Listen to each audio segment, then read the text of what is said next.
How will the biographers of Christopher Columbus read their works 500 years from now? About the only fact that people agree on today is that Columbus did change the world when he landed in America some 5 centuries ago.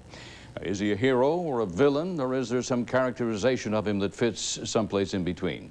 Joining us in our Washington Bureau to debate this issue is the Executive Director of the National Congress of American Indians, who is Michael Anderson, and the Executive Director of the National Italian-American Federation, Alfred Rotondaro. Gentlemen, welcome. Let me start out by reading you what a revised textbook now says to American school children of Christopher Columbus. It says, Columbus, in short, believed that Europeans were superior to Indians. This prejudice had terrible results. As the first ruler of Hispaniola, Columbus set the policies that killed or enslaved untold numbers of Indians. Mr. Rotondaro, is that a fair description of the man we're going to celebrate Monday? The first part of it, Reid, would be Columbus most likely did believe that Europeans were superior to Native Americans, to Indians, because Europeans were, quote, Christians, and Native Americans were not. The second part of that, I think, is blatant historical nonsense. The simple reality of the last 500 years in American life is that there has been much cruelty, there's been much difficulty for Native Americans, for blacks, for Italians that came to this country. But the reality is that this has also been a nation, a country that has done more for more people throughout the world than any other nation in the history of the world.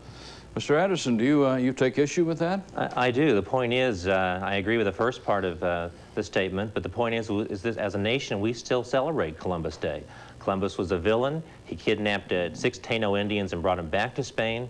He also began the introduction of the slave trading in the Americas, and also was very cruel to his own people, ordered the execution of some of his sailors. Yet we celebrate this as a national holiday. We have other days we celebrate as well. Martin Luther King Day, Abraham Lincoln Day, George Washington. Columbus just simply isn't in their league. And what we object to is there's no Native American Day. There's no recognition of our great chiefs, Chief Seattle, Sequoyah, and others. All of those people, you mentioned Sequoyah. What Columbus found was really a Stone Age people who handled fire, didn't have bronze yet, had no written language. It was Sequoyah who, after the white man, as we call him, came, who invented language, didn't he? I object to that they were a Stone Age people. There was a high developed civilization in the Americas prior to Columbus. The people had a respect for nature and environmentalism. There was a feeling of the sacred sites and protection of spirituality. Highly developed solar projections, astronomical projections from the Mayans, the Incas. So there was a very advanced civilization of culture, languages, and it wasn't Columbus that brought these the civilization to Americas. I mean, there are benefits to be sure, but there was certainly a civilization here. We were speaking of the Caribbean and the North, Mr. Anderson, but not to argue the point. What could be done and what should be done, do you believe, to set the record straight or to set current folks more at ease with this day? I think one thing we could do is trade the last 58 years that we've had of a Columbus Day for an Indian Peoples Day, to honor our great chiefs that have been here in Americas, who have not been recognized like Columbus has been, and also the textbook that you mentioned, that type of historical correctness and a balance to the history that's been presented. The text says that Columbus displayed narrow religious and racial views. Is Roman Catholicism, Mr. Rotondaro, a narrow religion? No, obviously not. But Christianity at that time was to a degree, a narrow religion. Columbus sailed at the time that the Jews were being expelled from Spain. Columbus sailed very shortly before the religious wars began. And one thing I think we should do, let's back up just a moment. The simple reality is that Columbus came to America, to the Americas in 1492.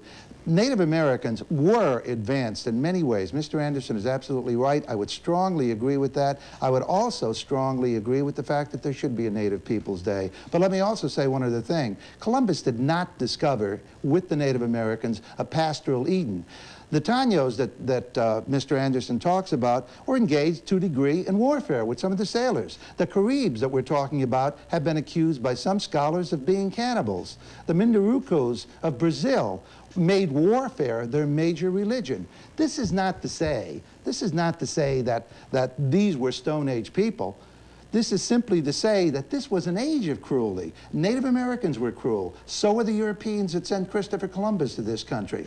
And to say that Christopher Columbus came as a despoiler and that he despoiled this land, or that he despoiled peoples who were purely innocent, is simply not correct. We're going to have to, gentlemen, I think, carry on this conversation more, maybe on Monday sometime when the day approaches. We appreciate everybody's view and everybody's having been here. Our thanks to Michael Anderson, the National Congress of American Indians, and to Alfred Rotondaro of the National Italian American Foundation. Morning News continues in a minute.